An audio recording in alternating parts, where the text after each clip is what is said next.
सिडकोच्या माध्यमातून विकसित करण्यात आलेल्या उरणमधील द्रोणागिरी नोडमध्ये कचरा संकलन केंद्र उपलब्ध नसल्याने दररोज निघणारा कचरा थेट दक्षिण प्रवेशद्वाराजवळ रस्त्याच्या कडेला टाकला जात आहे।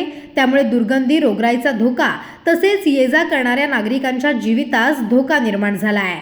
झपाट्याने विकसित होत असलेल्या या नोडमुळे मूलभूत नागरी सुविधांचा अभाव स्पष्ट दिसून येत असून सिडकोने तात्काळ कचरा व्यवस्थापनाची योग्य व्यवस्था करावी अशी मागणी येथील रहिवाशांकडून होत आहे। याबाबत नवराष्ट्राचे प्रतिनिधी यांनी आढावा घेतला आहे।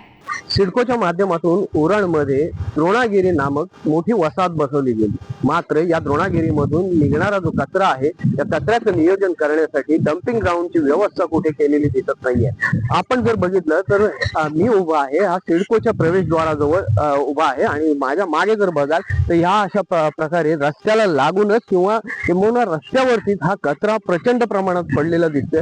सिडकोच्या द्रोणागिरी विभागामधला सेक्टर 50 असेल, 51, 52, 53 जेवढे सेक्टर आहेत या सेक्टर मधला हा जो कचरा आहे हा कचरा या ठिकाणी रस्त्याच्या किनारी येऊन आणून डंप केला जातो।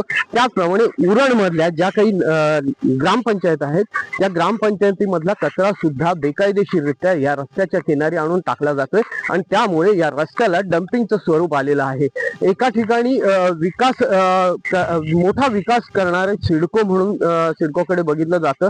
विकासाच्या दृष्टीने सिडको खूप मोठी पावलं उचलते आणि विकास जोरात करते असं आपण म्हणतोय, पण विकास करत असताना सिडकोच्याच एका नोड मध्ये आपण हे चित्र जे आहे हे चित्र पाहतोय आणि अशा प्रकारचा जो कचरा आहे हा कचरा खुलेआम आणून रस्त्यावर टाकला जातो। सिडकोच्या माध्यमातून फक्त बोर्ड लावला जातो की येथे कचरा टाकण्यास मनाई आहे, मात्र कुठेच मनाई असलेली दिसत नाहीये। या ठिकाणी मोठ्या प्रमाणात कचरा आणून टाकला जातो आणि या कचऱ्याची जी खाण आहे ही खाण नागरिकांना सहन करावी लागते। कचऱ्याचा जो दुर्गंधी आहे ते नागरिकांना सहन करावी लागते। आम्ही सुद्धा या कचरा दाखवण्यासाठी खूप काही गोष्टी दाखवण्यासाठी आहेत, पण आम्ही त्या पुढे जात नाही।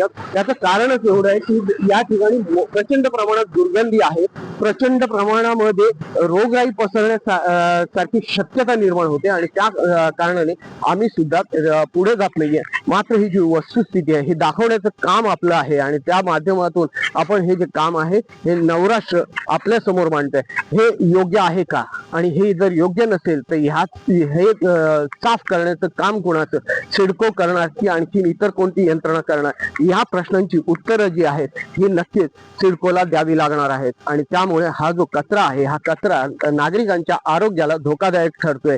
सिडकोने तात्काळ याच्यावरती प्रतिबंध आणावा आणि तात्काळ उपाययोजना राबवाव्यात अशी मागणी या सिडको मधील नागरिकांची होत आहे।